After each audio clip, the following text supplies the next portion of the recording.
welcome you to this forum.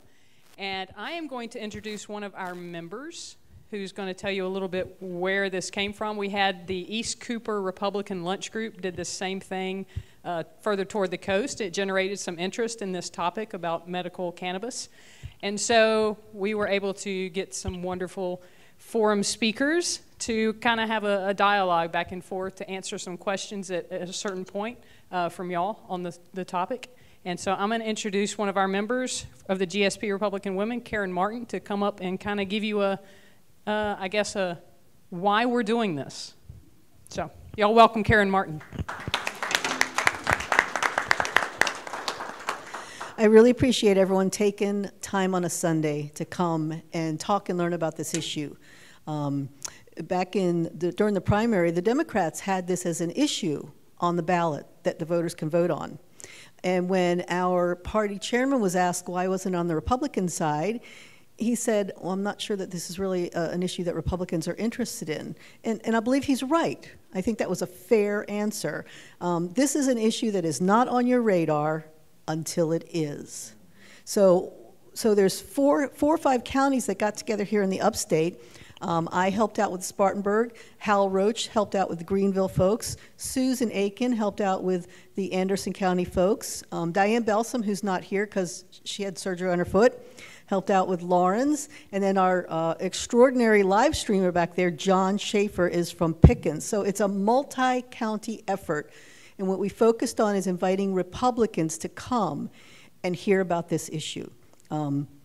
If you are not a Republican, I'm glad you're here. It's not a Republican issue, but I think the Republicans really needed to have some time to talk about this. And if you're not a supporter of this, we are glad you're here. My degree is in substance abuse counseling. And when I first started hearing about medical marijuana, I said, oh no. And then what happened was two things. I started meeting the families, and then I started reading about it myself. So we're going to have a panel discussion. Our panel's going to introduce themselves, and they're each going to take about 5 to 8 minutes to talk about this from their perspective. And then Jane's going to come back, and we're just going to open it up for questions. And we would really love to get you the information that you need to think maybe differently or more strongly about this issue. So thank you for being here. Where did Jane go? I'm in the shadows. I know. I always need an encore. If you are a Republican and would like to show your interest in this, we're going to have this sign in the back. And what I encourage you to do is take your picture with the sign, post it on Facebook, and then maybe tag some Republicans you know, maybe tag your county party chairman, maybe tag our state party chairman. We just want them to know that we're Republicans and we are interested in this issue. Maybe tag an elected official or two.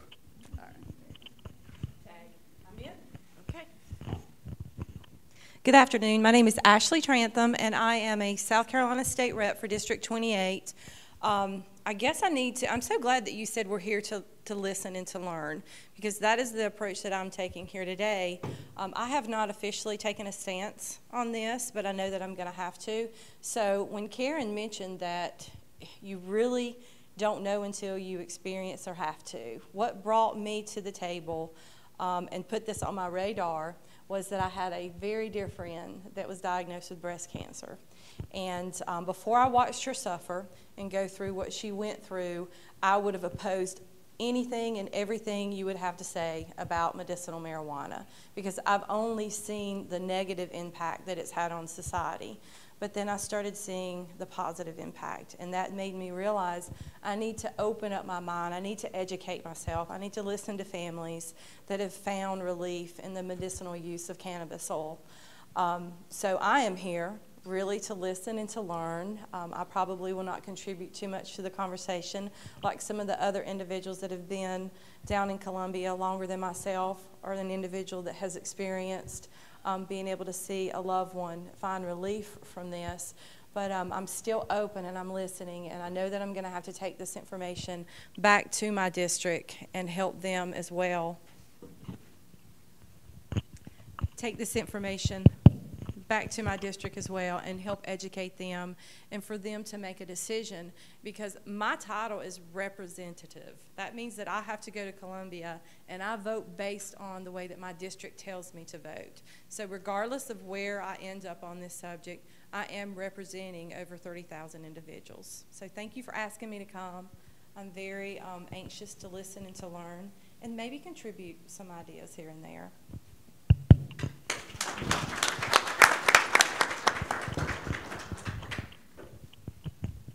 Good afternoon. My name's Tom Davis. I am a state senator for District 46. Hey, Josiah, how you doing? Good to see you. I see Jonathan Hill, one of my colleagues here as well. District 46 is Beaufort County, which is probably just about as far away as you could get from here and still be in South Carolina. I've been in the state senate for 10 years, got elected in 2008. Prior to that, I was chief of staff for Governor Sanford, who I actually went to college with right down the road here at Furman University. We each graduated in '82, so it's a homecoming of sorts. I got involved in this particular issue for the exact reason that you outlined. I came in contact with a constituent who had a granddaughter, 7 years old, who had intractable epilepsy. And at that time, I didn't know what intractable epilepsy was, but what I learned is that it's a form of epilepsy that cannot be mitigated or cured or mitigated by conventional medications. And this little girl, who happened to be Jill's daughter, Mary Louise, would suffer upwards of 100 seizures an hour, to the point where she could not walk, she could not stand, she had to be in a wheelchair pretty much full time. When she was medicated into a zombie-like state and had virtually no quality of life whatsoever. So I heard about this from Harriet Hilton, my constituent, and then I subsequently met the granddaughter and saw how something called CBD oil, which you all know about, which is an extract or chemical extract from cannabis that's high in the CBD content but low, just trace amounts of the THC content. And the THC is the component of cannabis that gives you the psychoactive high. And so I filed a bill in 2014 that sought to legalize CBD oil for individuals who had epilepsy, intractable epilepsy, so long as it was under the supervision of a doctor. And that bill actually got passed relatively quickly. I had to do some education with my colleagues as to the medicinal aspect of cannabis, because most of us grew up not thinking of cannabis or marijuana in terms of medicine. We thought of it in terms of getting high or partying, or back in the 60s and the 70s. I mean, that was just how I was raised and what I thought about it. So for me, it did take that personal experience meeting somebody who was benefited by it.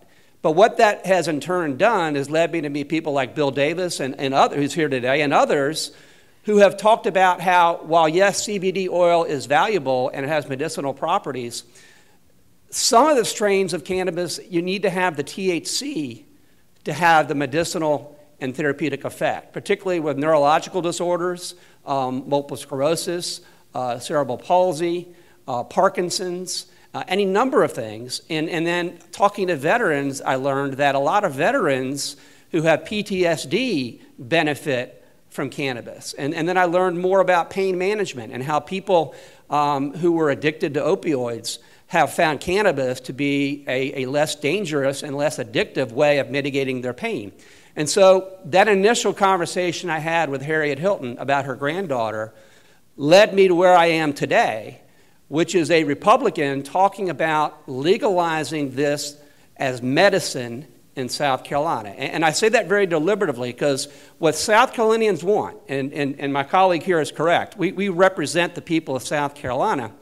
And the bill that I'm promoting and the bill that I want to see passed is going to be something that's reflective of what South Carolinians want. And what I think South Carolinians want, based on my conversations, is they want to make sure that people who truly need the medicine have access to it. They want to make sure that a physician is involved in the administration or the giving of the authorization of the cannabis. They want to make sure that the growing and the processing and the dispensing of cannabis is very tightly controlled, that it isn't something that's opened up and anybody can do it. And they want to make very certain that it's not something that eventually leads to recreational use of cannabis. So that's what I see the people of South Carolina wanting. It wants it to be medicine. It wants it to be under a doctor's supervision. It wants it to be tightly regulated. And it wants to be not leading to something that would promote recreational use. So that's what the bill that Josiah and Jonathan and the rest of us are working on is coming up with a bill that can really serve as a model or be a template to any other conservative state that truly wants to put medicine in the hands of people who need it, but don't want to necessarily go down the road of California or Colorado or some other states. They want to have a strict medical policy. And so that's what, it's been a 4-year process since that 2014 CBD oil bill. But I'm not frustrated that it's taken 4 years to get where we are today, because every year I learn something more to make this bill better. You get more input from doctors, from pharmacists, from law enforcement, from the Department of Agriculture. I mean, we're coming up with a bill that I think South Carolinians are going to be proud of, because it's a bill that's reflective of who you are. And I look forward to getting this thing over the top next year. Now, it's a little bit of terms of procedure, then I'll sit down. It's not enough in the General Assembly to have a bill that a majority in the House and a majority of the Senate will vote for. At least that's not the case in the Senate. Because once you get a bill out of committee in the Senate and it gets on the calendar for debate, any one senator can object to the bill and it doesn't get debated unless 2/3 of the body votes to overcome that block. So my job in the Senate isn't simply to get a majority of members. I've got that. But I've got to get 2/3 of the members. And I think we can get there as well. So between that and what Jonathan and Josiah and the others in the House will do, I think next session we'll come up with a bill that will be so tight and so directed to medicinal use that I think Governor McMaster, if it is Governor McMaster, and I hope that it is, will sign into law. Thank you.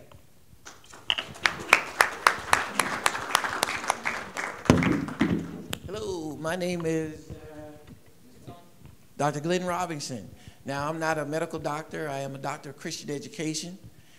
Probably more controversial for me to be on this panel, being that I am a pastor. But you know, you have to. There's a scripture that tells us that with all our getting understanding. And many of the things that come our way in this lifetime, we really don't have an understanding of the fullness. So when you can't explain something, you explain it away. And it's very easy for us in the church to explain away using medical cannabis or using anything like that, because like Senator Davis and Representative Trantham said, and I grew up the same way. The only thing I knew about marijuana was you smoked it, you know. Well, I also grew up watching my grandmother make some soup, and she put okra in it. And all I knew about okra was that stuff is slimy. And I was not going to eat any of it until I ran into Church's Chicken. And I realized that you can fry that stuff. And Lord have mercy, I eat it good.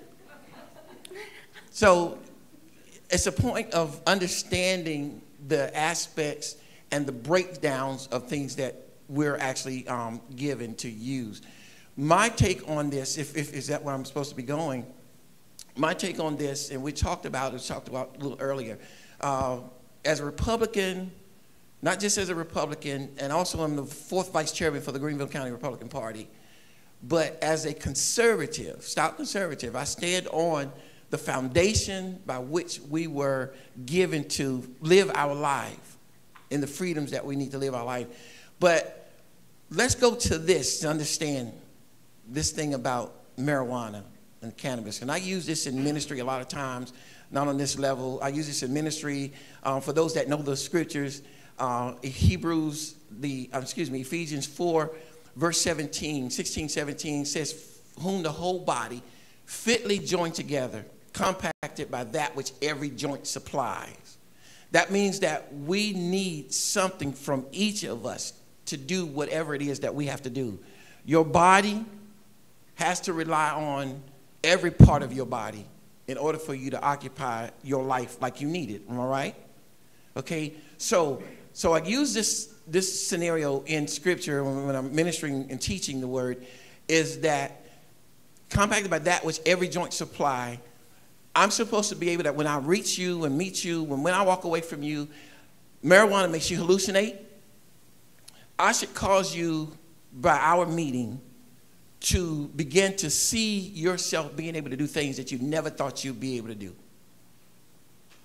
I should actually even give you the munchies. If anybody knows, and I have any 70s folks in here that dealt with that? Y'all act like y'all don't know. I haven't been saved all my life now, so I know what's going on.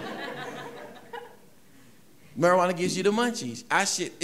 When I meet you in that respect of God, I should make you hungry for more of Him. Okay? When I look at the cannabis issue, I go to the conservative mindset. What is the conservative mindset goes far beyond what we hold as political standpoints and political talking points. God is the foundation creator. He is the conservative. He's the epitome of conservatism. So what is conservatism to me when it comes to cannabis? Every plant that was made for our good. When you use it wrong, that's when it's no good. When I look at this issue again, I see that we were made to eat vegetation. That was our original diet. If we had stayed in that, everything that we eat, all the vegetation that God made for us, even the animals after the flood that we were to consume, the clean animals that God told Noah to bring onto the ark by sevens. It was the unclean that went on by two. It was the clean that went on by sevens. All of those animals were vegetarians. They didn't eat meat. So if we had stayed with the diet that God gave us, not only would we be having vegetation for our consumption for food, the things that we were eating and using would have also kept us from having to deal with so much cancer, epilepsy, and all the other things that we deal with. So now God has given wisdom to the doctors to be able to separate the needful things out of marijuana, the plant that He created for the healing. Remember, in heaven, the Word of God talks about that there's a tree in the midst of the garden for the healing of the nations. Marijuana is one of those that was given to us on this earth to be able to heal the body. Whoever picked it up and started smoking it, they perverted it. So now we lock in with the senator, we lock in with the representatives, we lock in with the doctors, and we say, okay, now we have an opportunity to use this stuff for the purpose that God gave it to the earth for. And we can take some folk out of the horrible, debilitating pains that they are going through on a daily basis, because we're now using it for its intended purpose.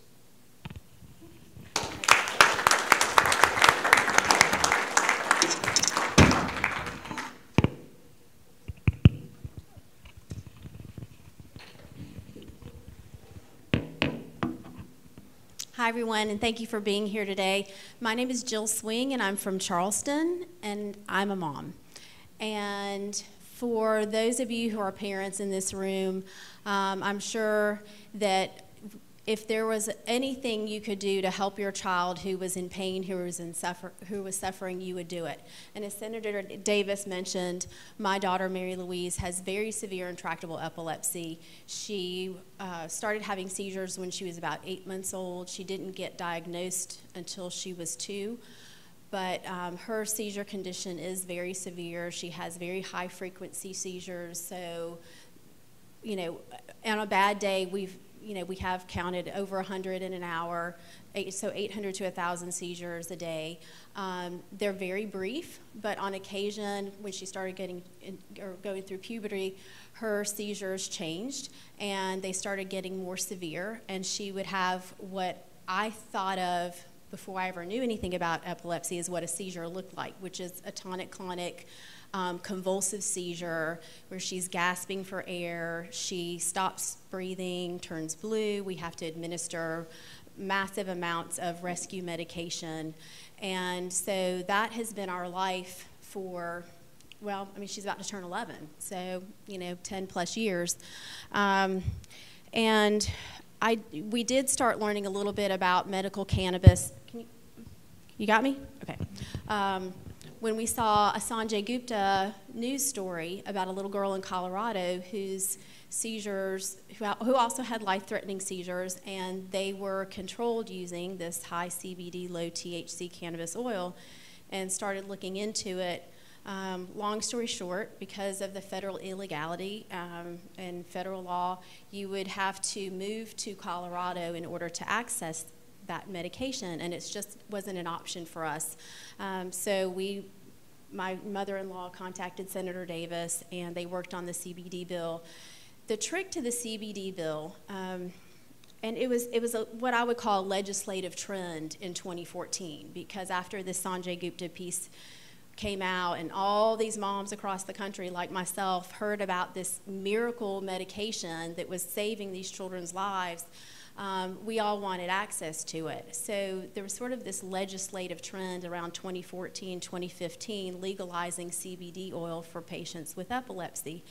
The issue was the bill was a possession only.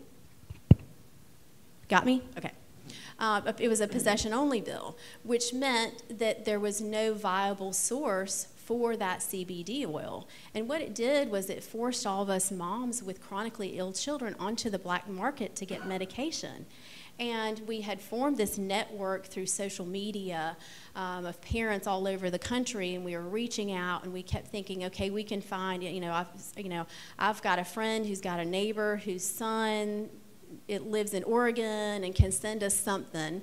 And in fact, the very first CBD oil I gave my daughter was called Sunflower Power. And it said 20 to 1 CBD. Well, I didn't even really know what that meant. And so we were getting things that we didn't even know if they were fit for human consumption, let alone whether it was viable medication. And we were paying top dollar because we were technically accessing this illegally. And there was no recourse. We were sold products that we found out later through laboratory testing, had no traceable amounts of CBD in them whatsoever. And so, can y'all hear me if I just talk? Okay. Oh, for that? Okay. All right. You got me? Okay. Anyway, so we were getting these products, and we found out they had no CBD in them whatsoever.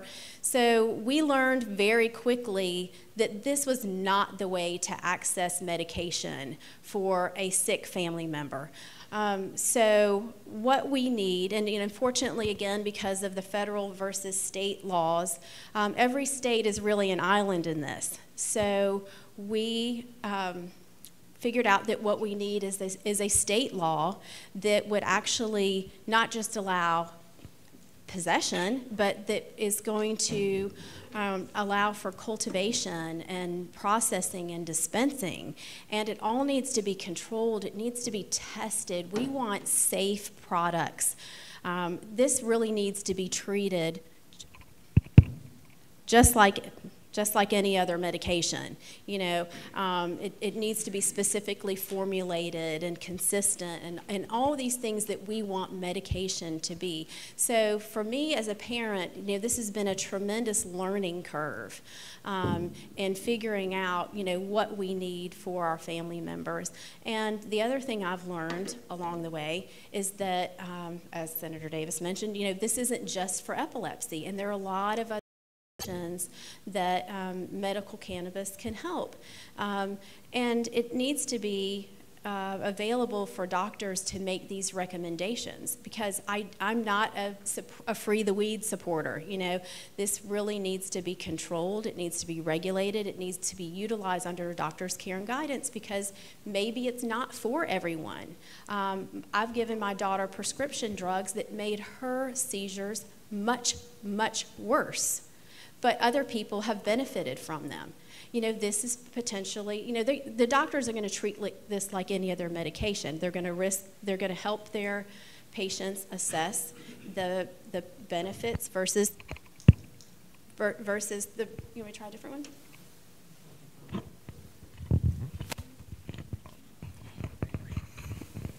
Okay, how's that? As long as you keep tapping, it seems to keep, right? It's just got a loose connection, mate. Got it? Yep. Am I? Okay. The doctors are going to treat it just like any other medication. They're going to weigh the risks and the potential benefits, and then there needs to be continued monitoring, because if it's something that's not a successful treatment, then you move on from there. Anyway, that's just my experience and where I've come in the last 4 or 5 years and having worked on this. The other thing I want to talk about before I sit down is the CBD. So my daughter did see some benefits from the CBD, but it was mostly cognitive and maybe some slight improvements in her seizures. But I started talking to all these other parents. We parents all talk. And is it something I'm doing? Hold it closer. Hold it closer. Is that better? Okay. And so what I found was with these very, very difficult to treat seizures, higher amounts of THC were often needed. So I ended up taking my daughter to Maine 2 summers ago. We stayed up there for an entire month, and we met with a medical cannabis physician there and a caregiver. They have a caregiver system, so they have caregivers that actually specifically formulate the medications to the particular patient. And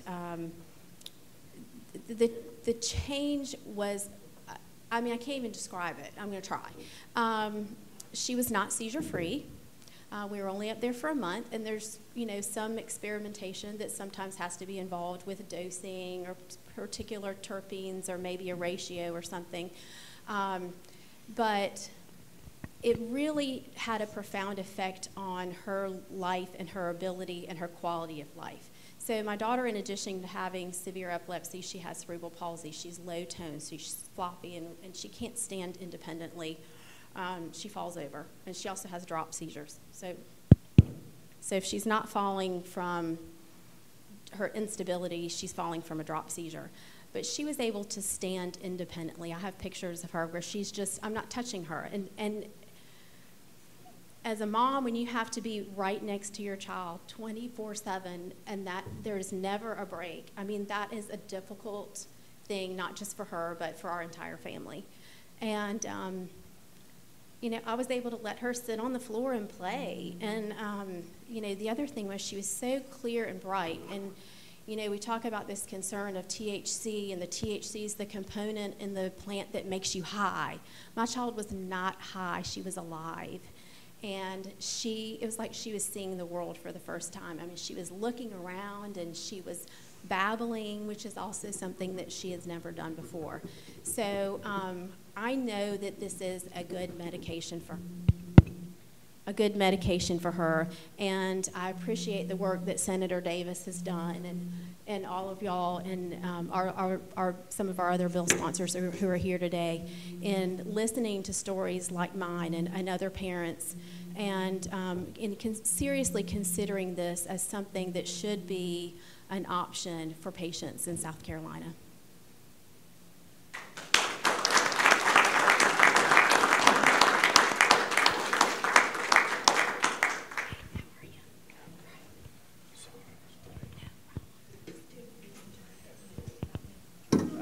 Have they already done theirs? No. I'm Jeff Moore. I'm the former executive director of the South Carolina Sheriff's Association, where I held that position for 32 years. I retired in 2014. I apologize for being late. My wife and I came down from our mountain house in Waynesville, and I don't get it, but the traffic coming out of Western North Carolina was bumper to bumper. Now, you might think it would be the leaves, but the leaves haven't turned. They're as green today as they were in July and August. Ironically enough, we're going east, coming up west, it was just as bad. So I don't know whether half the population was leaving the coast and going home, and the other half was leaving the mountains and going home. But The traffic was just terrible, and I had underestimated it. Okay, there. Used to be spanked, I guess. You might wonder why somebody who spent 32 years, literally half of my life, working on behalf of law enforcement, why I would support medical cannabis. What I'm going to do today is tell you why law enforcement primarily opposes it. But the reason I support it is because my son did 2 tours in Iraq and came back with PTSD and traumatic brain injury. And after 2 suicide attempts, his father-in-law suggested that he move himself and his family, to Michigan, where they have medical cannabis. His father-in-law is a retired lieutenant colonel in the United States Army who uses medical cannabis every day for his experiences in Vietnam. And I am convinced today that my son would not be alive today if it were not for the fact that he was able to obtain medical cannabis for his PTSD and his traumatic brain injury. I'm not going to go into a lot of detail about it because we don't have time. I will go through I've been to a lot of meetings, I've been to a lot of hearings, I've heard a lot from law enforcement. I will say not many people in law enforcement will speak to me today on a one-on-one basis. Some will, most don't. But I've heard their testimonies in countless committee meetings. And I'm going to outline to you their 5 basic reasons for opposing medical cannabis in South Carolina. And at the same time, I'm going to give you a little commentary on my take on it. And not just my take on it, but I have spoken with my former counterparts, many of them around the country. 30 states have legalized medical cannabis in 4 territories. So it's not like we're on the cutting edge of anything here. If anything, we're catching up, which is pretty typical of South Carolina. No offense, Senator.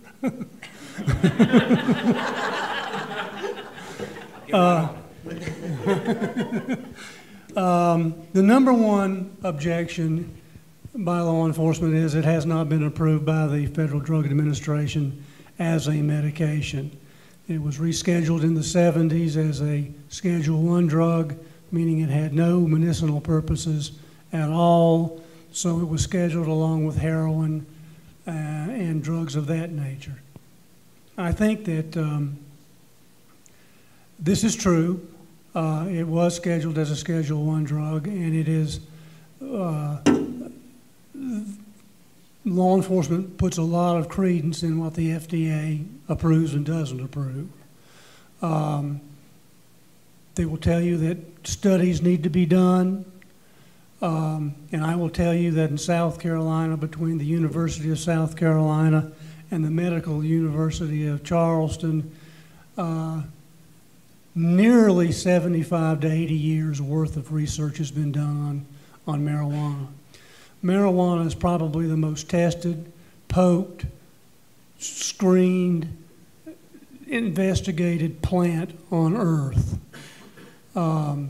Not just in the United States, but worldwide, which is why most of the world has legalized it one way or the other. Canada, just today it became legal throughout Canada.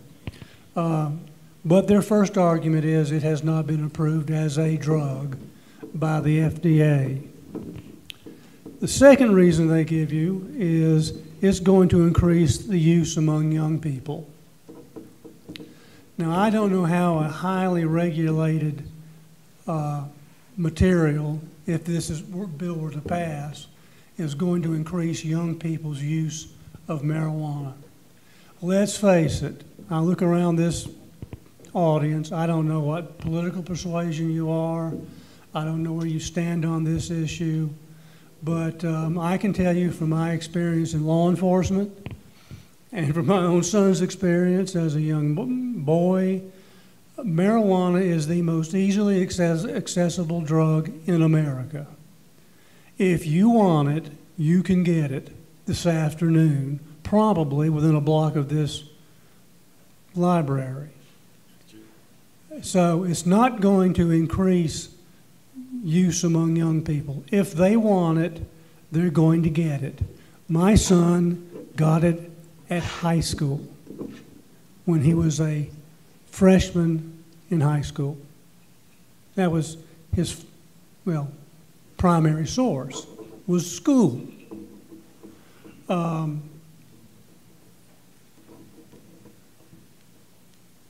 believe that if it's a regulated drug through the state of South Carolina, I cannot understand the reasoning that it would suddenly become more readily available than it already is to young people.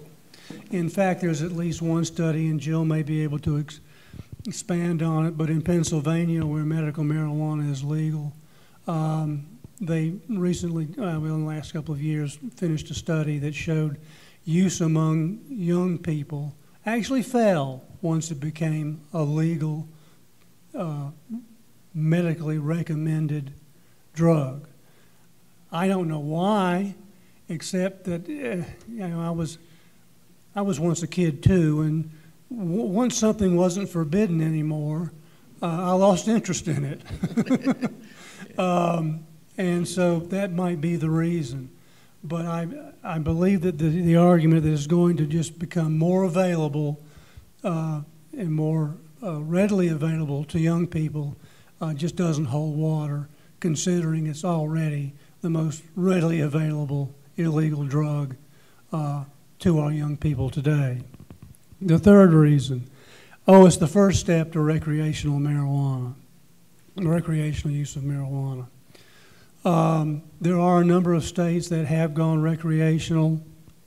I think Canada is recreational now.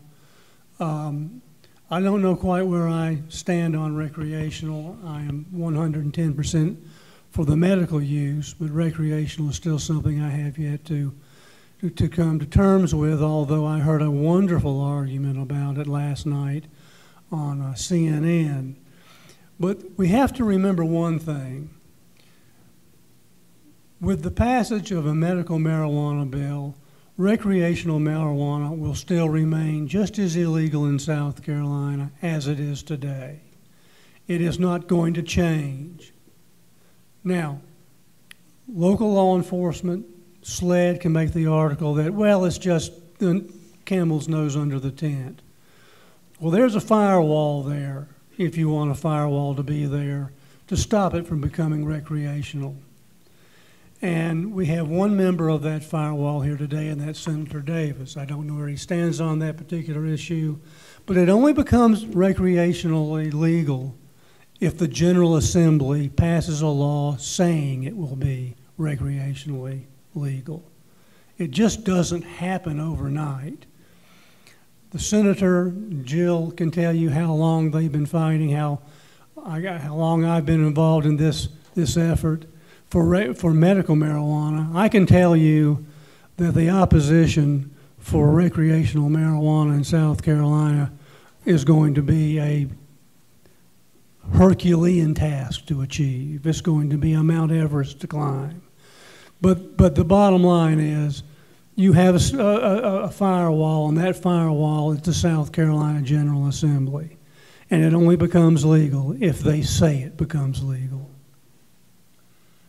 The fourth and most aggravating reason for me that they come up with is it's a violation of their oath of office. Well, I could take my phone right now and I can pull up for you the oath of office that the 46 sheriffs and all law enforcement officers, especially the sheriffs since they're elected, and that's who I work for, but their oath of office that they take. And by and large, and you can look it up on the internet, it's in our Constitution, basically says that I swear, or for the squeamish, I affirm that I am qualified to assume the office to which I have been appointed or elected, and I swear to uphold and protect the Constitution of the state of South Carolina and the Constitution of the United States. That's it. Nowhere in the oath of office does it say, and to enforce the federal laws of the United States. In fact,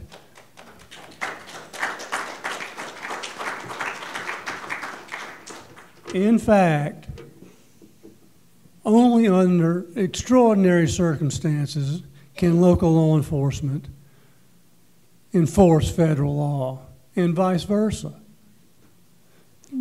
Federal agents can't enforce law in South Carolina, the state law in South Carolina, except under extraordinary circumstances. So this idea that it's going to force somebody to violate their oath of office, to me, is disingenuous and just false. If the state of South Carolina passes a medical marijuana law, that is the law that the state of South Carolina's law enforcement community has to enforce. Not the federal law, but the state law. And right now, in the 30 states where you have medical and recreational marijuana laws that have been passed, the feds are not enforcing marijuana laws. And Congress has made it pretty clear that the DEA is not going to interfere with those states for a number of reasons. The fifth reason, and this isn't stated by law enforcement, but having worked for them for 32 years, and I get this, it's in their law enforcement DNA to oppose it. Most of your senior law enforcement executives have spent 20, 30, or more years in law enforcement, and they have been fighting drugs their entire career. They haven't necessarily, quite frankly, been very successful at it. As a community, or we as a nation, we have an opioid epidemic. We have a new heroin epidemic. We have a fentanyl disaster. And then you have marijuana, which is still the most readily available drug on our streets today. But some of our leadership in law enforcement, have been fighting it for 20 or 30 or 40 years, and it's just part of them. I talk to senior law enforcement personnel, and they have a hard time overcoming the idea of legalizing medical marijuana. Not all of them. Matter of fact, I know one sheriff who uses CBD on a daily basis. And I know others who say, Jeff, there's a pathway to this. We just need to find it. And then there are others who say, hell no, over my dead body. But then I talk to young law enforcement officers in their 40s, in their 30s, in their 20s, and they would love to see it pass because they realize, as one officer that I met when I was having a tire replaced and he was having a tire replaced at a tire store, we struck up a conversation. And his point was, I know a lot of the people that I am arresting on simple possession of marijuana are people who are self-medicating. They're veterans. I live in Columbia, South Carolina. It is a destination for military retirees, as is South Carolina in general. And a lot of these people are self-medicating. My son moved to Michigan so he could do it legally. But there are people who don't have that option, who are buying marijuana off the street, unregulated, untested. They don't know what they're buying. They hope they're just buying marijuana. that's not spiked with heroin, not spiked with cocaine, not spiked with opioids, and that's happening. If you want to increase if you're a drug dealer and you're dealing in opioids and heroin and other highly addictive drugs, methamphetamine for instance, what better way to get somebody hooked on it than to spike their marijuana, which is not highly addictive, or there would be people who would argue is not addictive at all. But what better way to get them hooked on a highly addictive drug than to spike their marijuana with it? And suddenly you're not using marijuana anymore. You're looking for opioids, and you're looking for heroin, and you're looking for fentanyl, and other types of addictive drugs. So, but that's basically, Jill, my presentation. Again, it's not FDA approved. It's going to increase use in young people. It's the first step to recreational use. It violates their oath of office as law enforcement officers and law enforcement officials, and it's simply in their DNA because that's what they've been fighting their entire careers.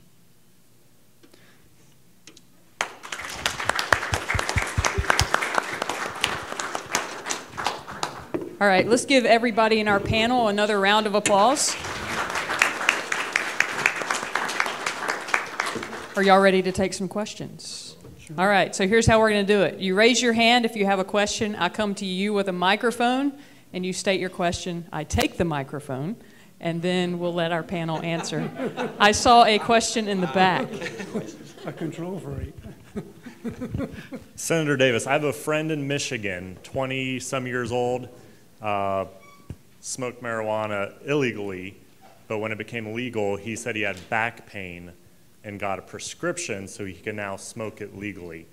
How do you deal with that in legislation to make sure that doctors aren't abusing it or giving it to people who really don't need it? That's a great question. And what you see in a lot of states are so-called pill mills, or just sort of a, you've got a doctor, just kind of signing off without actually seeing the patient, without actually making a written recommendation, without doing a therapeutic diagnosis. So what we've done in this bill, and hearing concerns expressed like that, is we have focused in on that doctor-patient relationship. And we define that cannabis can't be used by a patient unless there is a bona fide doctor-patient relationship. The doctor, on at least an annual basis in writing, updates that patient can therapeutically benefit from cannabis. It requires physicians to take a certain number of continuing medical education courses throughout the year because, like Jeff said about law enforcement, a lot of doctors don't think of cannabis as medicine. They didn't grow up going to medical school teaching it to be something that could be used to treat patients' conditions. So this bill has built into it a requirement that a physician, if he or she wants to be someone who authorizes cannabis as medicine, has to take continuing medical education courses. And then you establish penalties for violations. In our particular bill, if a physician is making not a good faith diagnosis or is just simply signing off, he or she can lose their medical license. You establish penalties. And so I'm sensitive to that. I mean, because I hear all the time, you can say, Davis, that there's a doctor's requirement, but look at Colorado, look at California, look at Oregon.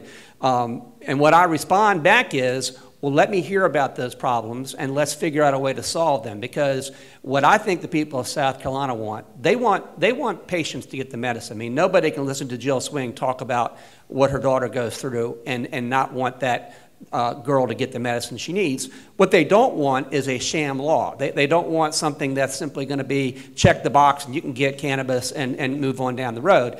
And so Josiah and Jonathan and I, we hear that. And so to your point, what you got to make sure is that there is a bona fide medical relationship with a patient. You have to make sure the physician is schooled and knows how to authorize cannabis for medicinal use. And you impose penalties in the event it's violated. So the other thing that our bill does is it establishes a standing advisory committee upon which professionals, doctors, law enforcement, every year they meet. So every year we look at the law we passed and we try to figure out where did we go wrong, or what things happened that we didn't expect, because I'm not, vain enough to think we're going to get it exactly right the first time around, even though we've had 30 other states we can look at and we can see what works and doesn't work. But this has got to be an ongoing thing, because I know what the people of South Carolina want. I don't want my name attached with something that's a sham. I don't want my name attached with something that leads to recreational use. I want this to be a very conservative, strict, tight medical bill that other states can look at. So those are some examples of some ways to respond to what you're talking about. The last thing I would say is this, in regard to it would increase recreational use. Well, as a practical matter, because of the administrative costs associated with regulating the growing, processing, and dispensing of cannabis, with all the testing and all the regulatory, the price of that cannabis is ultimately going to be much greater than what it would be if you just went out and bought it illegally. And plus the violation, the criminal violation for misusing a card is more severe than simply possessing the cannabis. So why would you, if you wanted a way to get it recreationally, why would you go ahead and go through the process of getting a card and subjecting yourself to a greater criminal penalty just so you can buy cannabis that's going to be more expensive than what you can buy down the street? It doesn't make any sense economically. All right. Next question.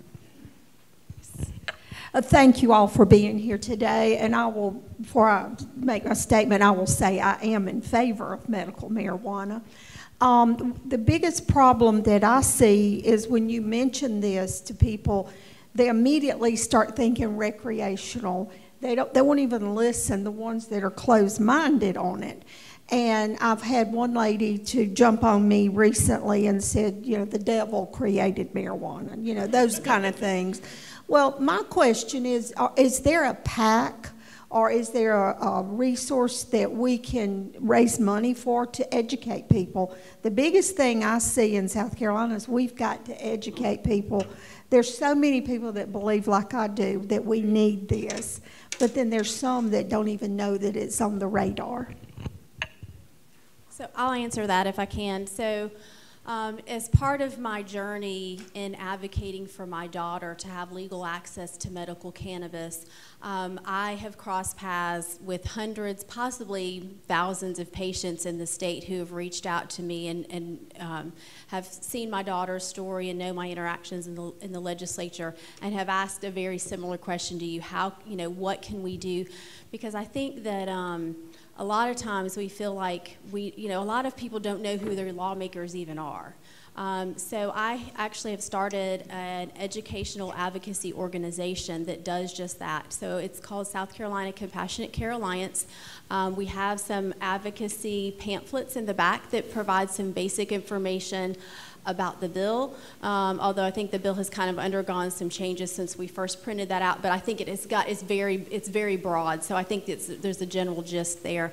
And some advocacy tips. How do I find my legislator? Well, you go to the State House website and enter your address and you find your legislator.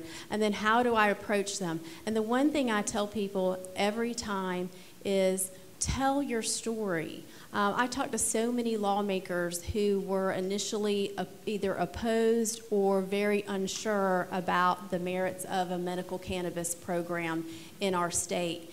And what they have come back and told me is that they are now supportive because of the input they have received from their constituents. So somebody like Representative Trantham, she needs to hear from the people who live in her district if this is something they want. So that's one of the things that we do is we provide these tips and information. How do you approach first of all, how do you find out who your lawmaker is? How do you approach them? How do you get in contact with them? And then what do you say? I'm not a medical professional, so I can't really speak to it from a scientific standpoint, but I know suffering, and I've seen suffering, and I don't want to see my child suffer anymore.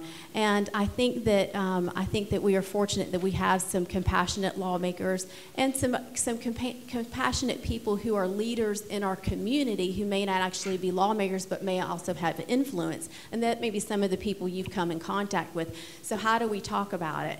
Well, I have a friend who had cancer, or I have a mother with Parkinson's disease, whatever it is. And then encourage them to do a quick Google search. I mean, hardly any of us are untouched by cancer. I mean, that's the first thing I would say. Do you know someone with cancer? Google cancer and medical marijuana and see what comes up. I think you'll get your answer right there. Let me just say, to expand on that just a little bit, the very first medical marijuana bill that was introduced by one of the most conservative Republican members of the Senate in Columbia. And that was Bill Mesher from Moncks Corner. And Bill Mesher introduced it because he watched his wife suffer and die with cancer. Senator Mesher passed away several years ago, but I always found it interesting that the people who come up with this idea aren't your liberal Democrats, they're your conservative Republicans who see and understand, sometimes firsthand, and I know Senator Davis met a gentleman in Lexington who I think perhaps prompted him to introduce the legislation, who uses cannabis. They've seen it and they've taken the big step forward. But the first time it was introduced was about 20 years ago by Senator Bill Mesher, who watched his wife suffer terribly from cancer. And as far as the lady who says the devil made it, well, according to everything I've read in the Bible, God created the earth. The devil created mosquitoes.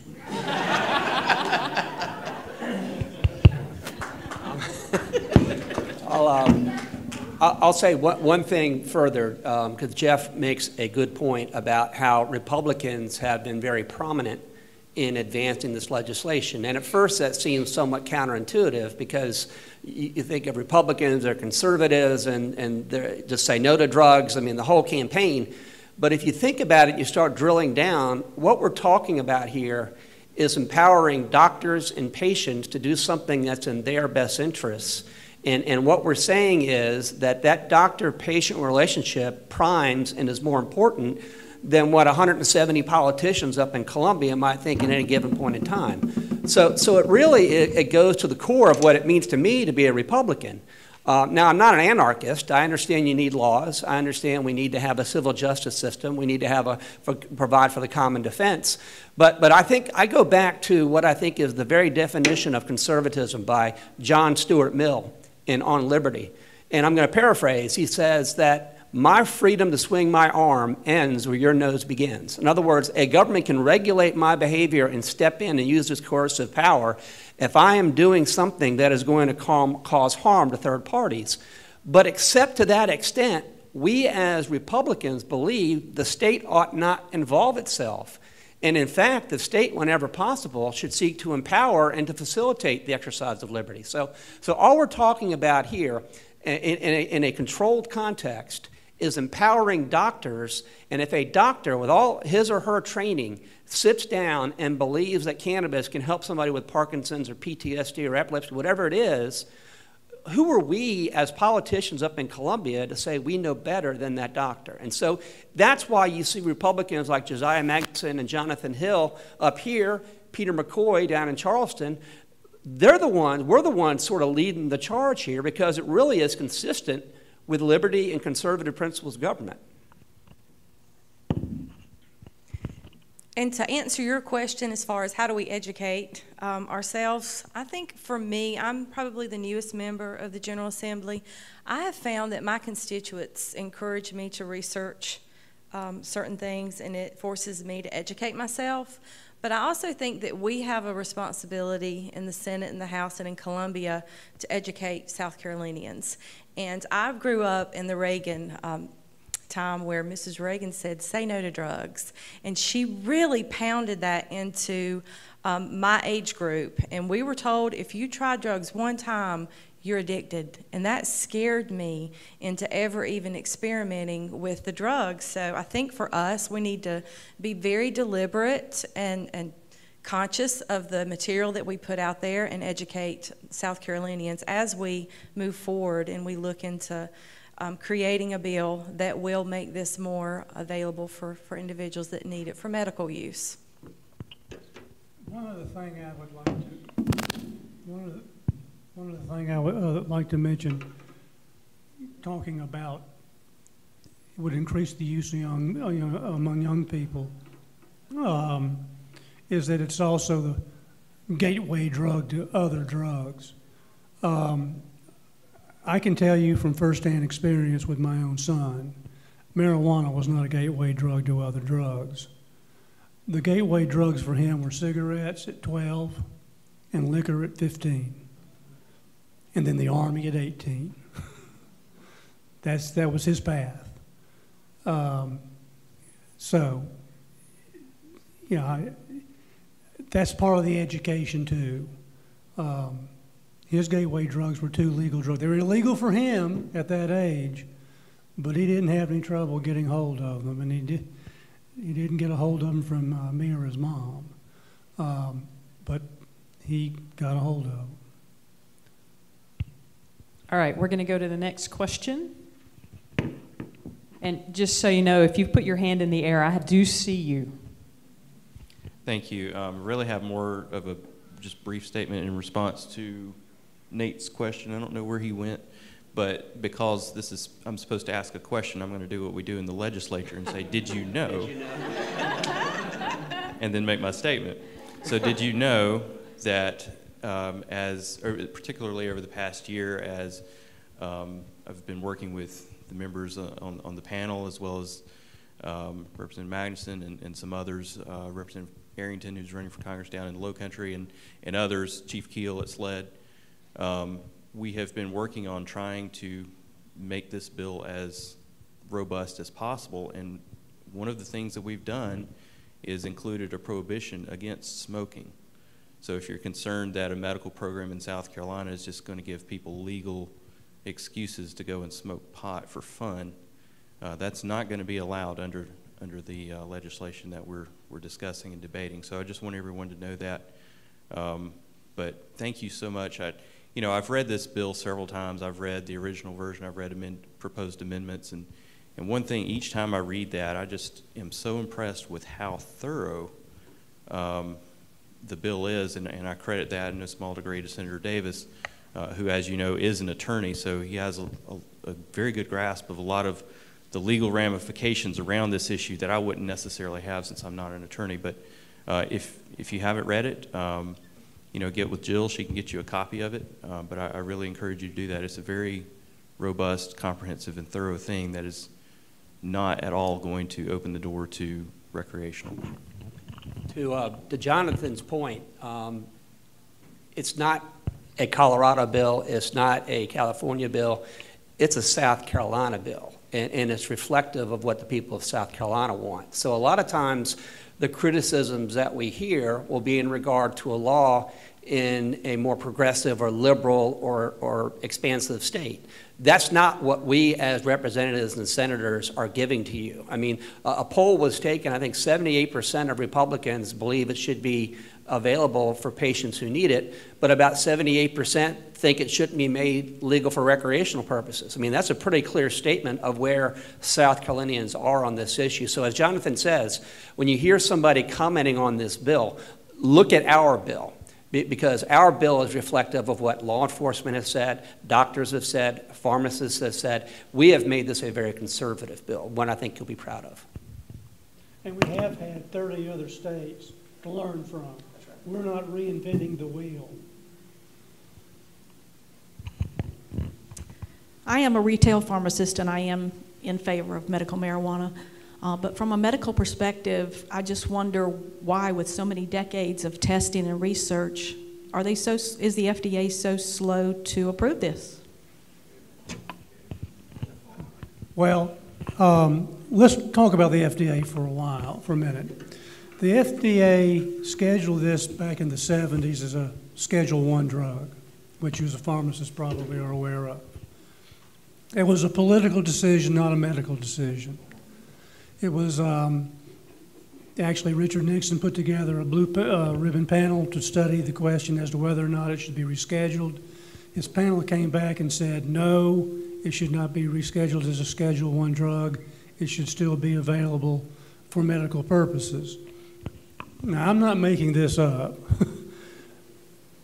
but in the 70s, while President Nixon was president, we were still, early 70s, we were still going through a war.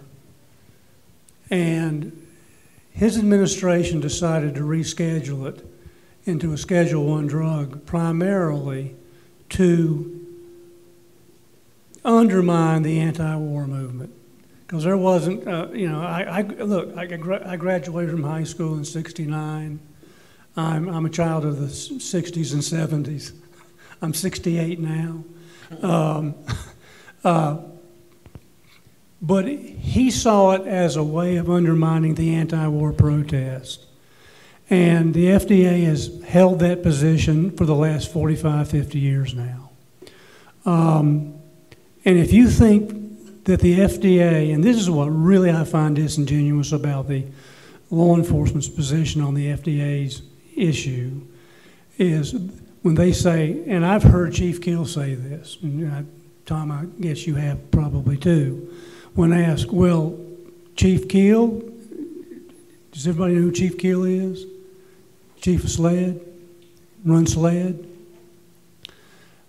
Chief, if the FDA approved it as a medicine next week, what would your feelings be? And to my astonishment, he said, I wouldn't have a problem with it. I'd be fine with it, just as long as the FDA approves it. What he knows that you don't know, or most of you don't know, but that I know, that Jill knows, that Tom knows, the FDA is probably not going to do that in my lifetime.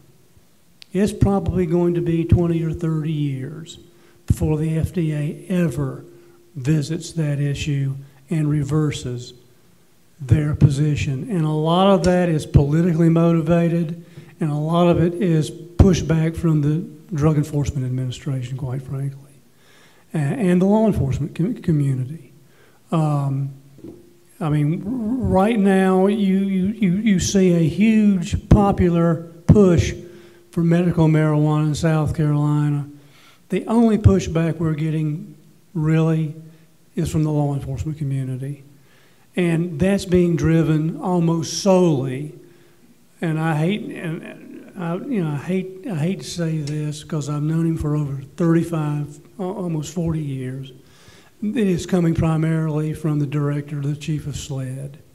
He is the driving force for the opposition in the law enforcement community. And that translates into the federal law enforcement community as well. It just does. But,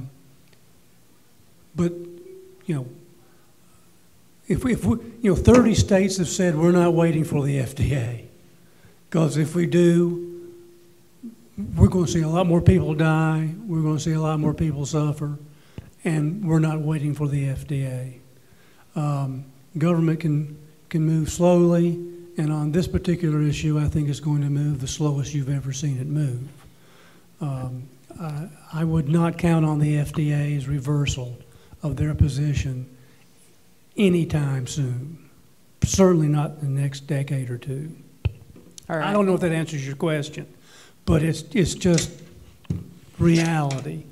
And John Ehrlichman admitted so. I think it was a Vanity Fair interview that he gave when he was talking about the FDA's position and how it came about.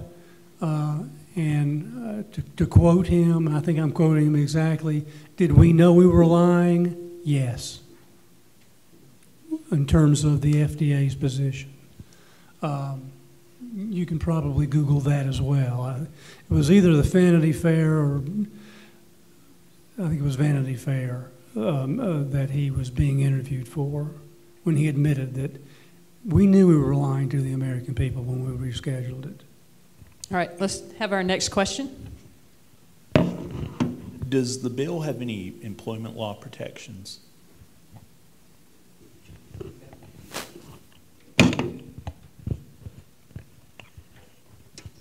The short answer is yes.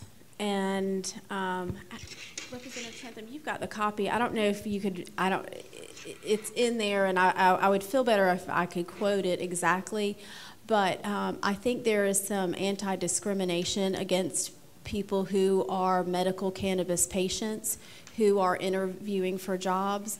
There is no requirement in the law for patients to be able to medicate while at work, and if they are in a position where they are operating heavy machinery or some type of a job where they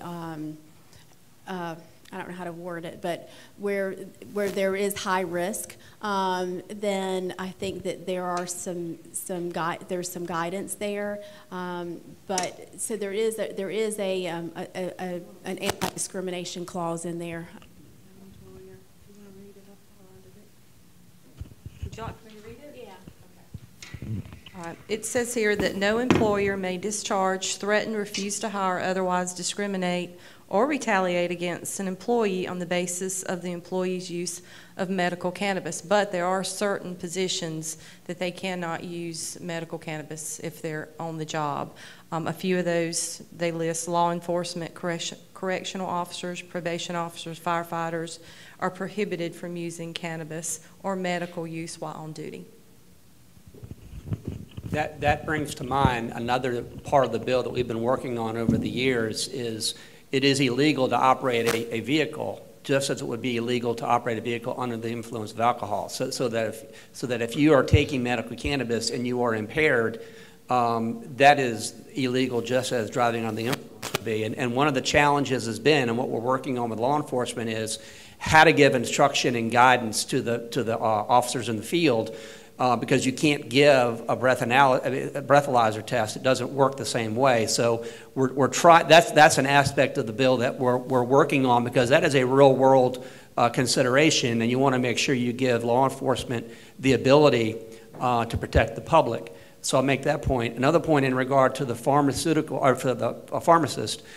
One of the things that I'm proud of in this bill, and it's a result of working on it over time, is that in the dispensing process, you know, when a patient takes an authorization from a doctor and actually goes to a dispensary to get the cannabis as medicine, we're building into this law a requirement that that dispensary have a relationship with a medical professional, whether it's a pharmacist or, because we want to gather and have that knowledge base incorporated into our process. Okay, we don't just simply, you know, want to have all that intellectual capital go to waste. We want to take pharmacists who have the ability to counsel patients and to ask patients about how they responded. We want to have them as part of that process. So we're working with the Association of Pharmacists, because I realize there are some restrictions. You can't dispense it yourselves because it's a controlled substance under federal law. But there can be a way for you to participate in this process on a consulting basis with dispensaries. And that's something that we're exploring. And that's really not a part of the bill that I think is fully fleshed out yet. But I did want to make that point because we want to take advantage of all the medical professionals in the process and try to incorporate that into the bill. All right. Any other questions? Go ahead and put your hand up. I've got 2 in queue, and you'll be next. Thank you for being here today. I have a question regarding clarification as to what we're talking about when we say medical cannabis. And I think I understand right now that we're allowed to use 0.03% THC in a cannabis preparation as a liquid right now.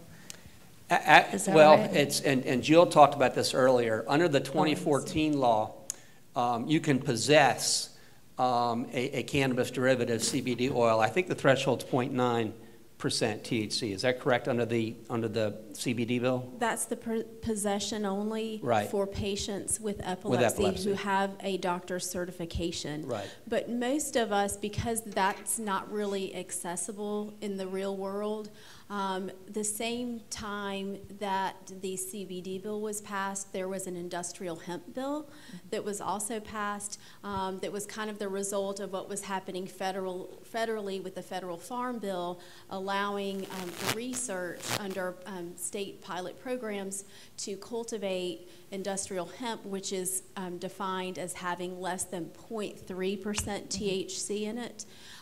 So that was passed at the same time, and what that bill did was it actually removed anything with 0.3% THC or less cannabis from the definition of marijuana in the state. So that's why you're seeing a lot of these CBD products, and I've got some samples back there if anyone wants to like taste it, smell it. You know, there's a little cream back there if you're curious.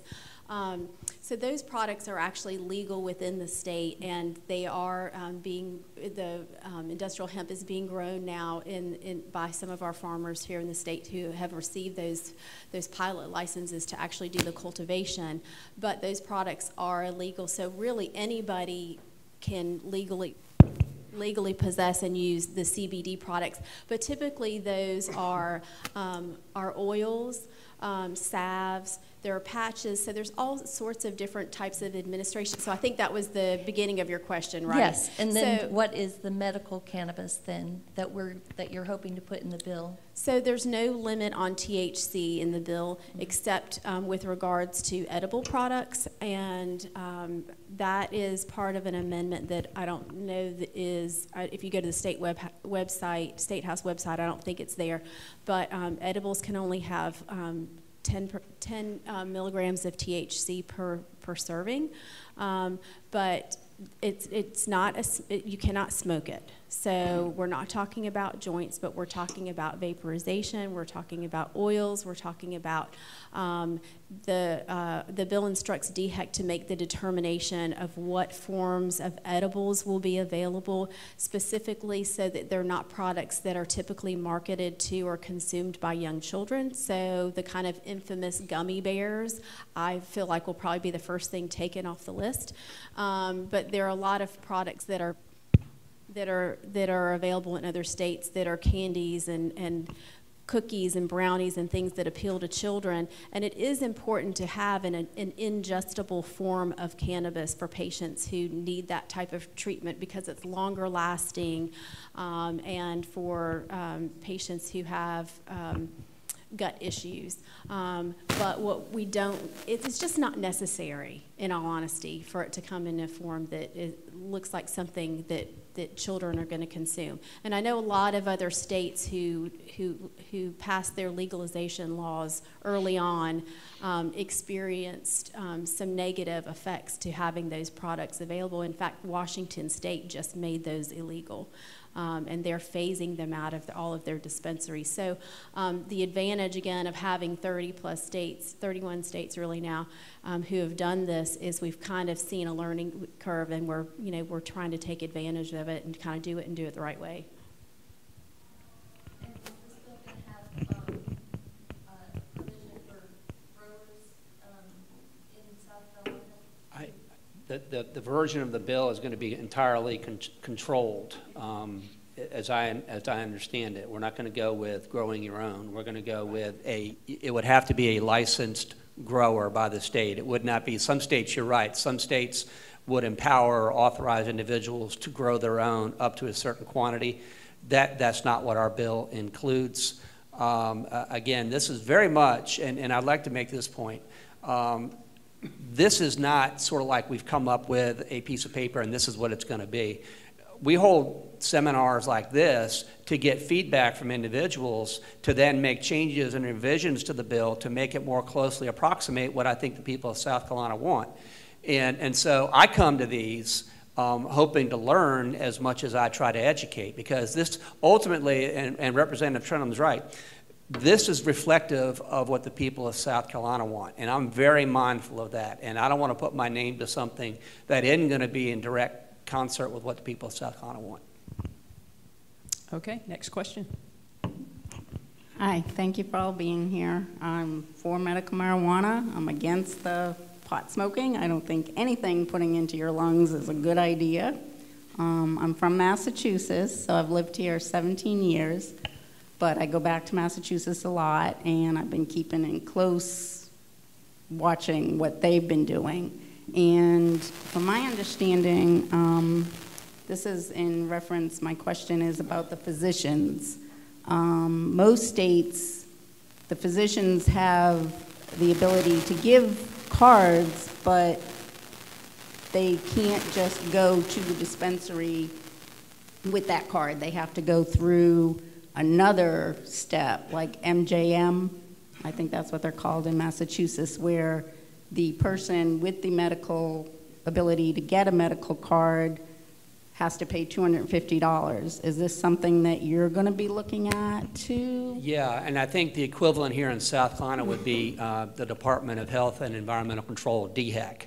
So, and they would be involved in the issuance of the cards. Now, one of the prerequisites to getting a card is a written certification from a physician that you're somebody who, through an inpatient diagnosis, they have concluded that can benefit from cannabis. That then becomes one of the things that you have to submit to DHEC in order to be registered and to get your card, and there will be a fee associated with that. Now, I'm going to share my own opinions in this regard, and it may not match up with what the General Assembly ultimately does, but I don't see the sale of medical cannabis as being something to increase the general revenues to the state of South Carolina. I think that the fees that we charge should be sufficient to pay for the regulation, but I don't necessarily see it as a way to increase money going into the general fund. I think that just makes it more difficult for people who need medicine to pay for it, because somebody's got to pay for it. But I do think that there should be some fees associated with it, and I think it's equitable to associate those fees with what it's going to cost to regulate. Representative Trantham reminded me, one of the things that DHEC will do as well, working with SLED, and this is something we've learned from other states, the technology now is so advanced that you can have a seed-to-sale tracking system so that you know where the cannabis is in real time from the moment you plant it to the moment it's then dispensed to the patient with the card. So this idea that this is going to be a pipeline or a way to divert just isn't consistent with what other states have found to be effective and what this bill incorporates. So we're incorporating that technology into this because, again, I want a bill that puts medicine in the hands of people who need it under a doctor's supervision. I do not want it there for any other purpose. Okay, I've got 2 questions left. Hi, my name's Larry. I'm probably the only one, I'm guessing or assuming, in this whole room that is in opposition of medical marijuana. Is there anybody else that's in opposition? I'm I'm nobody. I'm not an elected official. I have no title. I've done a lot of research. I used to be a pot smoker when I was young. Not a terrible stoner, just a pot smoker.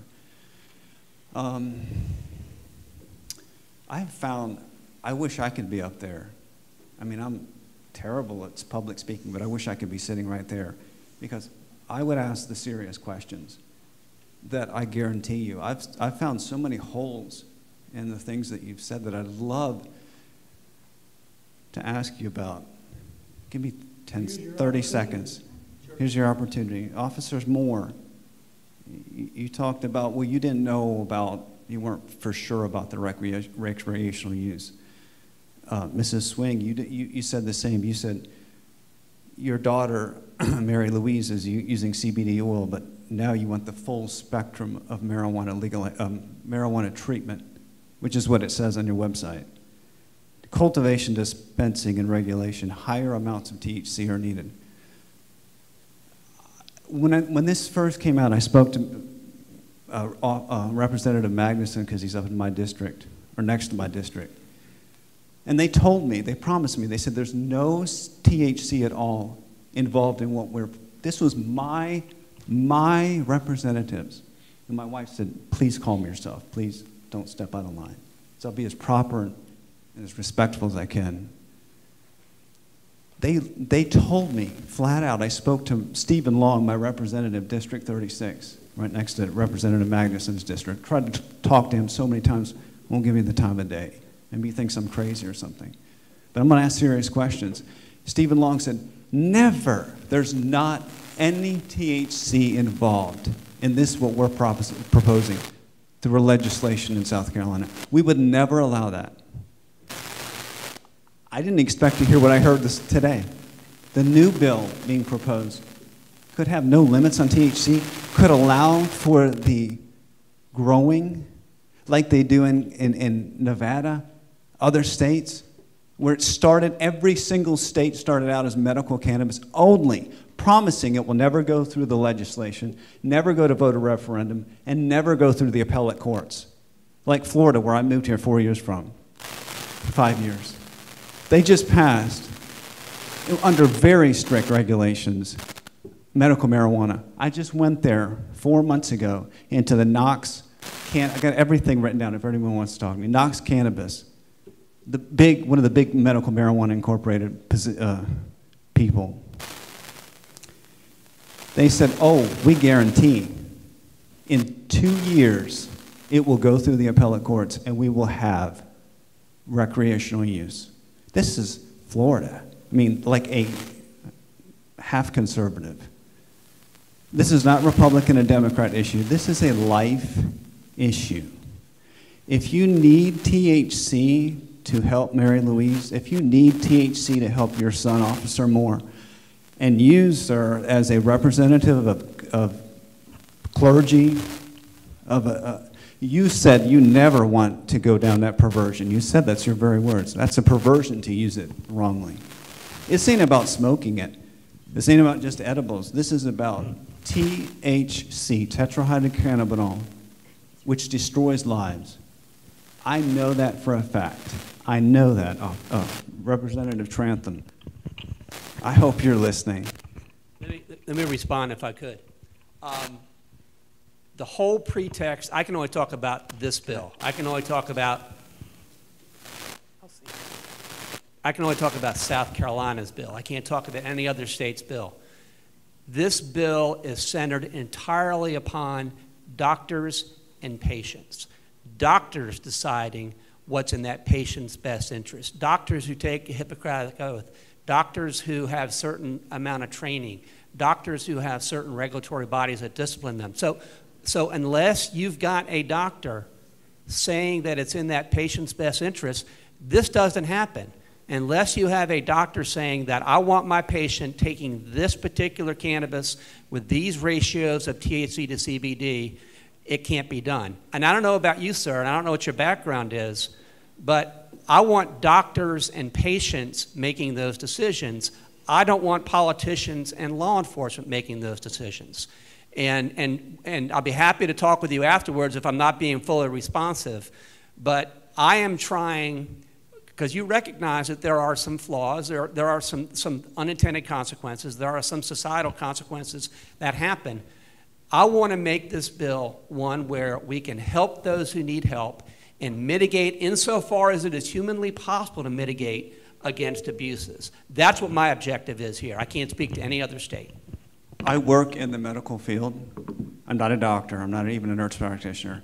And I've done so much research on this. How this fentanyl, how is all these opioid crises started? It started by doctor-patient relationships. It started because it came out of doctors, not what those two said. The pharmacist allowed it, and all the companies that produce these. No, they may have been pill pushers, but the doctors allowed it. Doctors are not very good at making those judgment calls. I don't believe they should be given that right to make that judgment call, to say, I can give you this. That's just another form of addiction, and don't say it's not addictive. Actually, the person with the discretion and the right is the individual who is deciding what they want to take into their own body.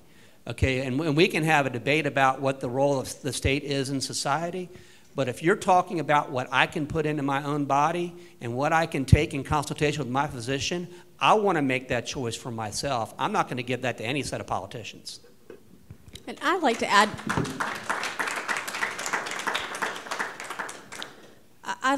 one thing as well. And I mean you no disrespect. I really appreciate you being here and being a part of the conversation. But to say I grew up smoking pot or I used to smoke pot, but then you want to tell me I can't provide it as medicine for my child, I find that to be very Hippocratic. All right, this is going to be our final question. I think I came to the wrong meeting today because I thought we were going to be educated on this, and we've got a one-sided opinion on everything.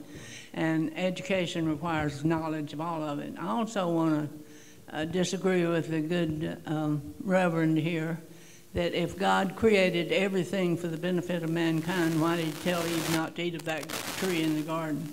And you tell me what is good for me about that poison ivy in my neighborhood. I'm not asking you to respond to that. But I do want to say that there are a number of negative things about it, and I'm not going to try to go into them because I'm not that educated, but I am more educated on that than I've heard today. And when you talk about doctors being able to give this information or drug to patients, I'm a guardian ad litem with the family court, and we just finished a termination of parental rights and adoption of a child taken from a mother who had in a 3-month period, and I don't know what it was, over a longer period of time, she had 30 prescriptions for medication from different doctors in one of our hospitals here in Greenville.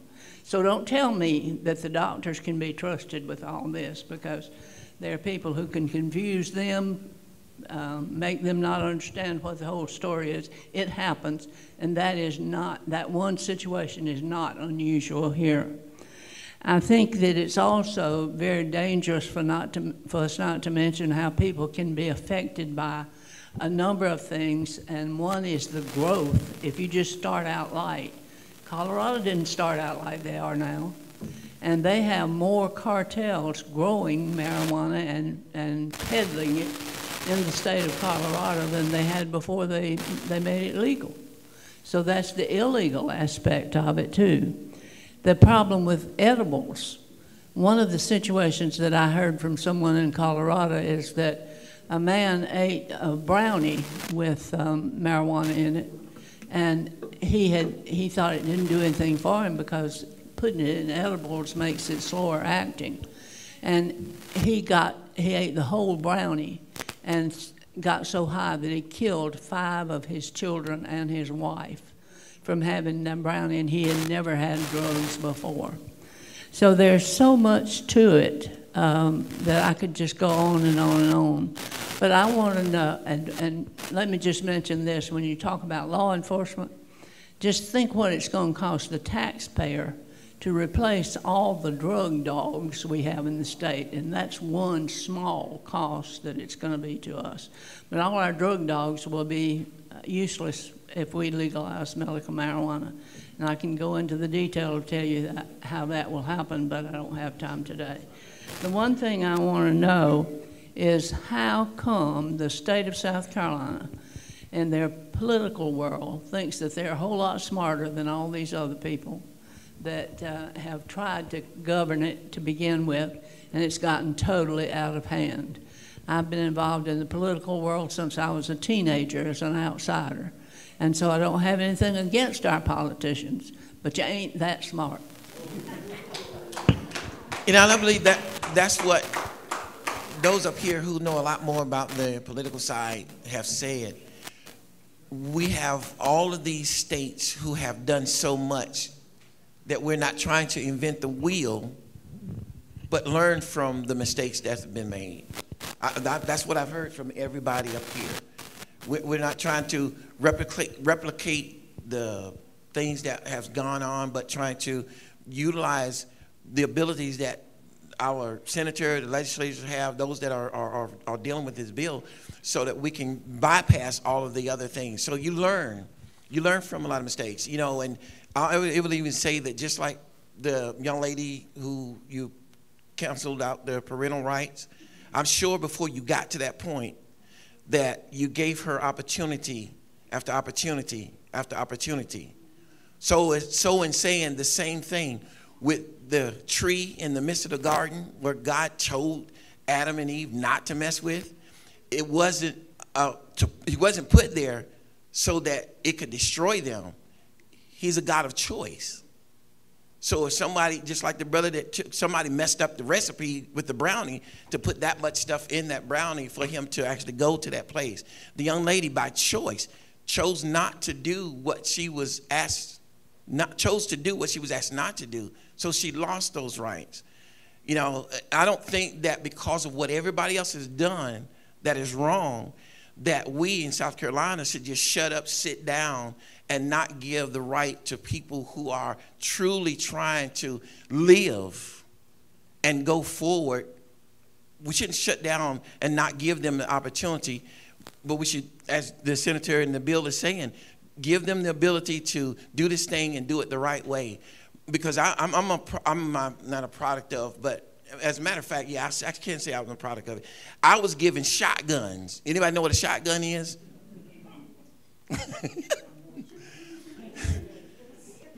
At 6 years old, I was giving shotguns at 6 years old on my grandmother's back porch because my uncles and aunts them smoked marijuana. You know, I chose not to live that life. It's my choice. My mother died in 2010 from stomach cancer. When the doctors gave her up, told her she only had 30 days. About 30 days. She got to where she had 30 days to live because of her stomach cancer, and that there was nothing else that they could do for her. They wanted her to go on chemo for that period of time. She refused to. She was a nurse. She saw all the things that went on because she was a terminal care nurse. So she saw all the things that happened. She saw how that in 6 months, most of the people, her patients that went on chemo, whether it was the pill or the process of taking chemotherapy, died within 6 months. She refused to do that. So she self-medicated herself. I would call her. She wouldn't tell me because I was a pastor what she was doing. But when I called her and I said, Mom, what's going on? She said, oh, none, son, I'm just outside admiring the woods. Because that's what they called it, wood, you know, the terminology. So she self-medicated herself.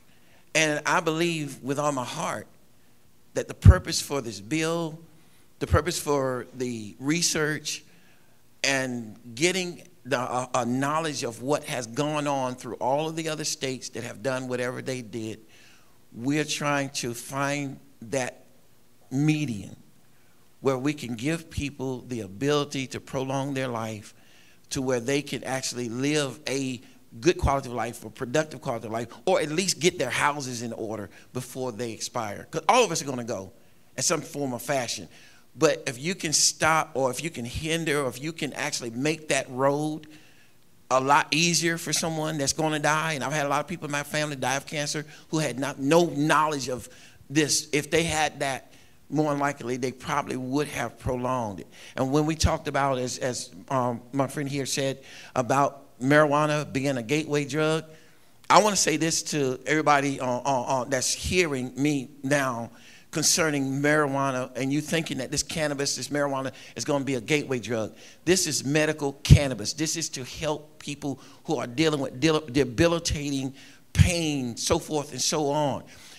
It doesn't have to be a gateway drug. It maybe it's been a gateway drug to some other folk. All we're doing is saying we recognize what lane you're in. You got epilepsy, you're having seizures, you're having this pain, that pain. So we recognize what lane you're in. So we're closing the gate. No recreational use, no smoking, no all this great perversion of what God created for us to be able to use to help ourselves. We're closing that gate, and we're going to open up a gate where you can actually stay in the lane that's going to help you to get through the pain that you're dealing with on a daily basis. I hope that helps somebody. And let me just say this. I agree with you, politicians aren't all that smart, okay? Right now, politicians are telling you that you can't have this even if your physician says it's in your best interest. So politicians are the ones that currently ban this, okay? So politicians at one point in time came up and said this has no medicinal benefit.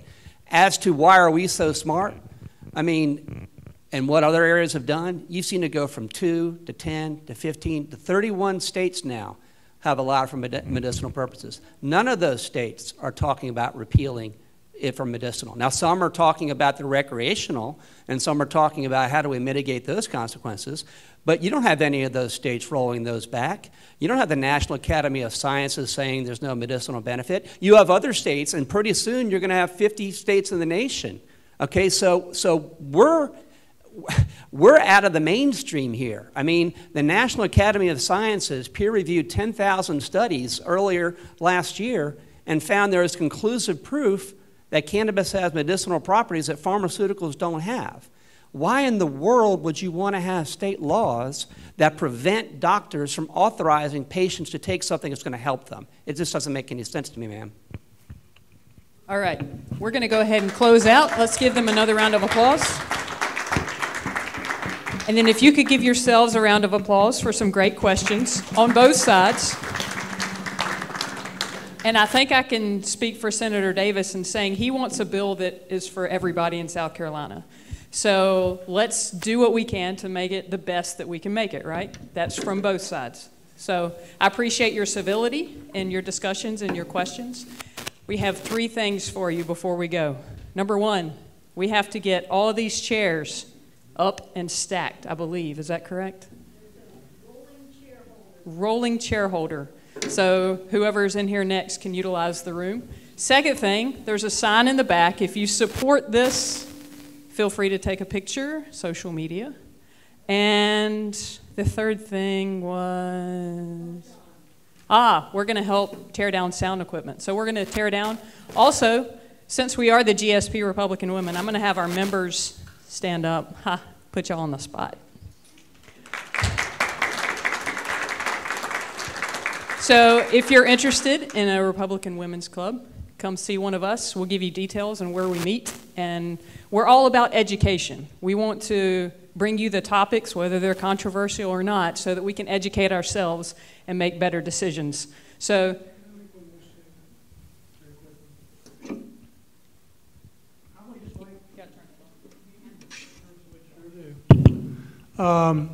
leave you with just one last thought.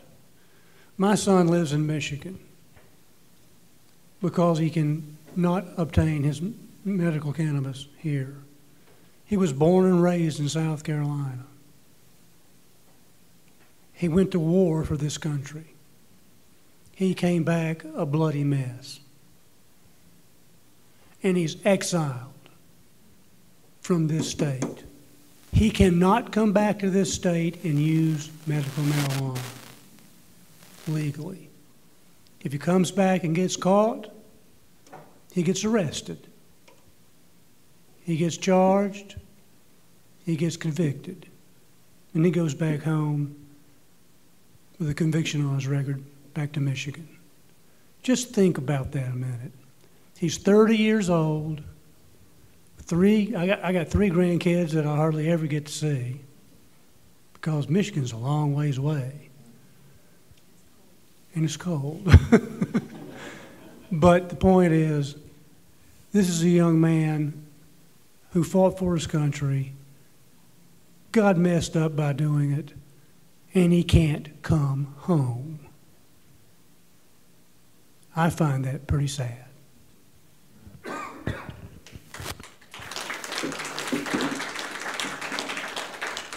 all right, thank y'all for coming. Have a good day.